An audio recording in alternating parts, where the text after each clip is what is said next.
একদল ষড়যন্ত্রকারী সংখ্যালঘু এবং সংখ্যাগুরু বলে দেশকে দুই ভাগে বিভক্ত করতে চায়, এমনটাই মন্তব্য করেছেন জামায়াত ইসলামীর আমির ডক্টর শফিকুর রহমান। তিনি বলেছেন, দুনিয়ার বুকে এমন কোন জাতি নেই যারা বিভক্ত হয়ে সম্মান মর্যাদা লাভ করেছে এবং উন্নতির শিখরে পৌঁছাতে পেরেছে। এই বিভক্তি আমাদের সর্বনাশ করেছে। আমরা এই বিভক্তির কবর রচনা করতে চাই। ওয়ালটনের পণ্য কিনে জিতে নিতে পারেন নগদ 20 লক্ষ টাকা। Double million offer! Walton fridge কিনে পেতে পারেন 20 লক্ষ টাকা। রয়েছে কোটি কোটি টাকার নিশ্চিত উপহার।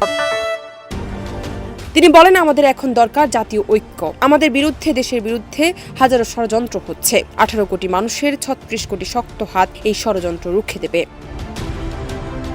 30 ডিসেম্বর দিনাজপুরের বীরগঞ্জ সরকারি কলেজে এক পথসভায় প্রধান অতিথির বক্তব্যে তিনি এসব কথা বলেন। জামায়াত আমির বলেন, বাংলাদেশে জামায়াত ইসলামীর এক এক করে শীর্ষ 11 নেতাকে বিগত সরকার খুন করেছে, বিচারিক আদালতের নামে হত্যা করেছে, তবুও জামায়াতের কেউ পালিয়ে যায়নি। তিনি বলেন, 5 আগস্টের পর সবাই স্বাধীনভাবে কথা বলতে পারেন। আগে মানুষ আতঙ্কের সংস্কৃতির মধ্যে ছিল। 5 আগস্টের পর শুধু জামায়াত ইসলামের নয়, পুরো বাংলাদেশের মানুষের মুক্তির সঙ্গে স্বাধীনতা অর্জন হয়েছে। জান্নাত টিপু, দেশ রূপান্তর।